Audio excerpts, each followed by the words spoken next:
19,000-এ ওয়ালটন বাংলাদেশের মার্কেটে রিলিজ করেছে নতুন একটি স্মার্টফোন ওয়ালটন Xanon X20। পাওয়া যাচ্ছে একটি ভেরিয়েন্টের সাথে 8GB 128GB। সো এই দামে ফোনটি কেমন হবে, কাদের জন্য বেটার হবে, এই সমস্ত কিছু জানাবো আজকের এই ভিডিওতে। আশা করি পুরো ভিডিও জুড়ে আমার সাথেই থাকবেন।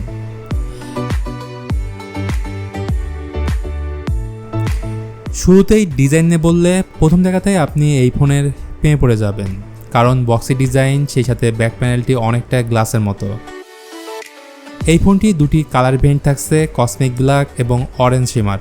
আর ব্যাক প্যানেলটি গ্লসি থাকায় ফিঙ্গারপ্রিন্ট খুব সহজেই পড়ে যায়, তাই বক্সে থাকা ব্যাক কাভারটি অবশ্যই ব্যবহার করবেন। যদিও আমি আশা করেছিলাম 19,000 টাকার ফোনে ওয়ালটন এখানে গ্লাস ব্যবহার করবে। যাই হোক, ওয়েট ডিস্ট্রিবিউশন এখানে ভালোভাবে হ্যান্ডেল করার ট্রাই করেছে ওয়ালটন। এর ওজন প্রায় 202 গ্রামের মতো। বাটন এবং পোর্ট হিসেবে এই ফোনের ডান পাশে থাকছে ভলিউম রকার ও পাওয়ার বাটন, যেটা সাইড মাউন্ট স্ক্যানার হিসেবে কাজ করবে। বাম দিকে থাকছে ট্রিপল কাট স্লট, যেখানে চাইলে আপনি দুটি সিম ও একটি মেমোরি কার্ড ইউজ করতে পারবেন। উপরে নয়েজ ক্যান্সেলিং মাইক থাকছে এবং নিচের দিকে থাকছে audio jack, microphone, USB Type-C port ও স্পিকার গ্রিল। তবে আমি এই ফোনে মিস করেছিলাম ডুয়েল স্টোরেজ স্পিকার, যেটা আজকাল থাকাটা অনেক জরুরি। সেই সাথে সাইড মাউন্ট ফিঙ্গারপ্রিন্ট স্ক্যানারটি আমার কাছে স্লো মনে হয়েছে। এবার যদি ডিসপ্লের কথা বলি, এখানে থাকছে 6.8 ইঞ্চির FHD+ IPS LCD প্যানেল, যার রেজুলেশন 1080x2460 পিক্সেল।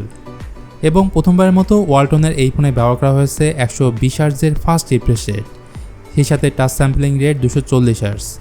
তবে ডিসপ্লের উপরে থাকা বিশাল সাইজের 5 হোল ক্যামেরা কাটআউট কেন জানি বারবার আমাকে ডিস্টার্ব করছিল।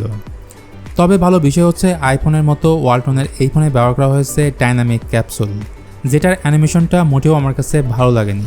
আর যারা গেমিং এবং ভিডিও দেখার জন্য বড় ডিসপ্লে প্রিফার করেন, তাদের জন্য আমি মনে করি আদর্শ ডিসপ্লে এটি। কিন্তু দুঃখের সাথে বলতে হচ্ছে এই ফোনের ফন্টে ব্যবহার করা হয়নি কোনো প্রোটেকশন। এছাড়া এই ফোনে থাকছে 550 নিটস পিক ব্রাইটনেস, যেটা more than enough for outdoor visibility.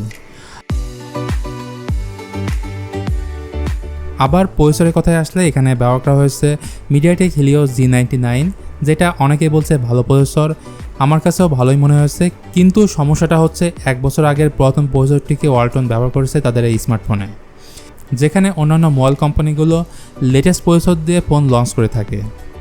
এই ধরুন Redmi 12 5G ফোনে ব্যবহার করা হয়েছে Qualcomm Snapdragon 4 Gen 2, যেটা 4 ন্যানোমিটার আর্কিটেকচারে বিল্ড করা।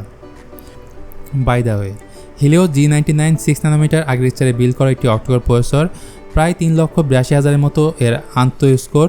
এই ফোন একটিমাত্র ভেরিয়েন্টের সাথে পাবেন 8GB র্যাম এবং 128GB স্টোরেজ। যদিও ওয়ালটনের এই ফোনে পাচ্ছেন 8GB ভার্চুয়াল মেমোরি, অর্থাৎ টোটাল র্যাম পাচ্ছেন 16GB।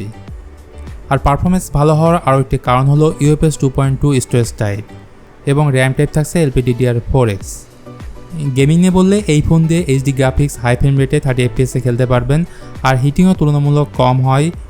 সো কাগজে কলমে এই ফোনের পারফরমেন্স খারাপ না, আর এই কারণে হয়তো ফোনটি অনেকেই কিনবেন। ওএস বা সফটওয়্যারের ক্ষেত্রে ওয়ালটনের এই ফোনে থাকছে একদমই নতুন DDoS, যেটি Android 13 বেস, মানে স্টক অ্যান্ড্রয়েডকে কিছুটা কাস্টমাইজ করা হয়েছে, যেটা অনেকের কাছেই ভালো লাগবে। তবে ওয়ালটনের পক্ষ থেকে এখনও বলা হয়নি ইন ফিউচারে অ্যান্ড্রয়েড আপডেট বা সিকিউরিটি আপডেট থাকবে কিনা। ইউজুয়ালি অন্যান্য ফোনের মতো এই ফোনে থাকছে 5000 mAh ব্যাটারি এবং 18 ওয়াটের চার্জার। আর এই চার্জার দিয়ে 0 থেকে 100% চার্জ করতে প্রায় 2 ঘন্টার মতো সময় লাগবে। থাকছে না রিভার্স বা বাইপাস চার্জিংয়ের সুবিধা। এবার তাহলে ক্যামেরা। এই ফোনের রিয়ারে থাকছে টোটাল 3টি ক্যামেরা, যেখানে থাকছে 50 মেগাপিক্সেলের প্রাইমারি ক্যামেরা এবং থাকছে 2টি ইউজলেস ক্যামেরা সেন্সর। আর সামনে থাকছে 32 মেগাপিক্সেলের সেলফি ক্যামেরা। এর রিয়ার ক্যামেরা দিয়ে 2K 30 FPS ভিডিও রেকর্ড করা যাবে। থাকছে EIS, তবে OIS থাকলে বিষয়টা আরও ভালো হতো। ছবির কোয়ালিটি আমার কাছে খুব আহামরি ভালো লাগেনি, মানে 10 থেকে 15 টাকার ফোনে যেমন ক্যামেরা আউটপুট দেখে থাকি তেমনটাই মনে হয়েছে। মোট কথা Xanon X20 ক্যামেরা নিয়ে আমি অনেকটাই হতাশ। আসুন এখন আমার পার্সোনাল ওপিনিয়ন শেয়ার করি। ওয়ালটনের এই ফোনটি কেন কিনবেন?